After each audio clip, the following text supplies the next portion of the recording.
Hi friends, నమస్తే. Welcome to Satyabhama Vantillu. ఈరోజు recipe Hakka noodles with vegetables. Noodles అంటే చాలా ఇష్టం, కానీ మైదా పిండి అస్సలు ఇష్టం లేదనే వాళ్ళకి ఇది కొర్రలతో చేసిన హక్కా నూడిల్స్ అండి. చాలా హెల్దీ అండ్ టేస్ట్ వైజ్గా కూడా మైదా పిండితో చేసిన నూడిల్స్ కన్నా కూడా చాలా బాగుంటుంది. ఈ నూడిల్స్ మనకి అన్ని రకాల మిల్లెట్ వెరైటీల్లోనూ దొరుకుతున్నాయండి. అన్ని సూపర్ మార్కెట్స్లోనే ఉంటున్నాయి, ఆన్లైన్లో కూడా దొరుకుతున్నాయి. నేను ఇది రెడీమేడ్ ప్యాక్ తీసుకున్నాను. 180 గ్రామ్స్ నూడిల్స్ ఇవి. లోపల టేస్ట్ మేకర్ కూడా ఉంటుంది, మనకి ఇన్స్టెంట్గా తయారు చేసేయచ్చు, మ్యాగీ లాగే. హక్కా నూడిల్స్ ఎలా ఉడకబెడతామో మనం అదే ప్రాసెస్లోనే చేయాలండి. నీరు వేడి చేసి మరుగుతున్నప్పుడు 1 స్పూన్ సాల్ట్, ఎక్కువగా వేయకూడదండి, ఎందుకంటే వెజిటబుల్స్లోనూ మనం సాల్ట్ వేస్తాము, మళ్ళీ టేస్ట్ మేకర్లో కూడా కొంచెం సాల్ట్ ఉంటుంది కాబట్టి కొంచెమే వేయండి. నీరు మరిగిన తర్వాత నూడిల్స్ ఇందులో యాడ్ చేసి 4 to 5 minutes medium to high ఫ్లేమ్లో ఉడకపెట్టాలి. మైదా పిండి నూడిల్స్ లాగా త్వరగా ఉడకవండివి, కొంచెం లేట్ అవుతుంది. నాకు ఇది 5 నిమిషాలు పట్టింది. నూడిల్స్ ఉడకగానే స్టవ్ ఆఫ్ చేసి అందులో కోల్డ్ వాటర్ యాడ్ చేయండి. యాడ్ చేసిన తర్వాత ఇలాగ డ్రైన్ చేసి పెట్టేసుకోండి. దీనికి ఒకదానికొకటి మైదాపిండి నూడిల్స్ లాగా అంటుకోవండి. మీరు నూనె కానీ ఏమీ కానీ వెయ్యక్కర్లేదు. జస్ట్ ఇలా డ్రైన్ చేసి పక్కన పెట్టుకుంటే చాలు. విడివిడిగానే ఉంటాయి చల్లారిన తర్వాత కూడా.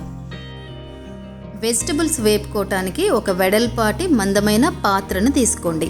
నూడిల్స్ కానీ ఫ్రైడ్ రైస్ కానీ చేసేటప్పుడు కొంచెం పెద్ద పాత్ర తీసుకుంటే టాస్ చేయడానికి వీలుగా ఉంటుంది. దీనిలో 2 స్పూన్లు సన్నగా తరిగిన వెల్లుల్లి, 2 స్పూన్లు సన్నగా తరిగిన అల్లం తురుము వేసుకోండి. ఈ రెండు కొంచెం పచ్చివాసన పోయే వరకు వేపండి.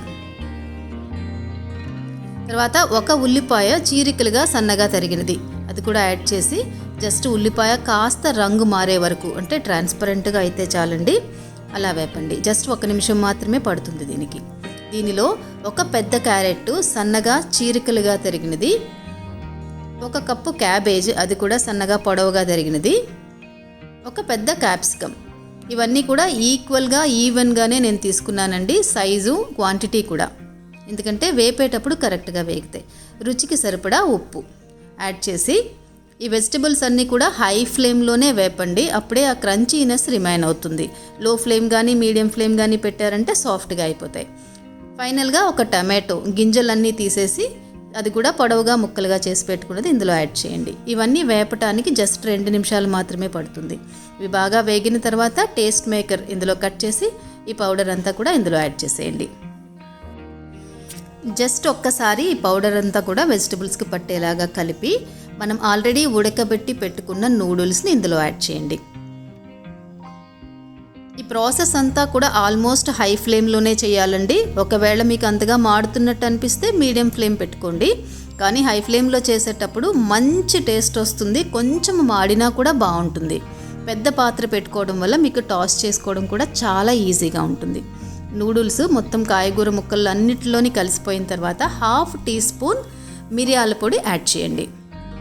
అది కూడా బాగా కలిసిన తర్వాత స్టవ్ ఆఫ్ చేసి స్ప్రింగ్ ఆనియన్స్ కట్ చేసినవి ఇందులో వేయండి. ఒకవేళ స్ప్రింగ్ ఆనియన్స్ లేకపోతే స్కిప్ చేయొచ్చు, దీనివలన టేస్ట్ ఏమీ తేడా రాదండి. అంతే, వేడి కొర్రలతో చేసిన హక్కా నూడిల్స్ రెడీ అయిపోయాయి. దీన్ని టొమాటో సాస్తో సర్వ్ చేశారంటే చాలా బాగుంటుందండి. ఈ రెసిపీ మీకు నచ్చితే దీన్ని మీరు ట్రై చేసి మీ కామెంట్స్ తెలియచేయండి. షేర్ చేయండి, లైక్ చేయండి, చివరగా సబ్స్క్రైబ్ చేయటం మర్చిపోవద్దు. Thanks for watching.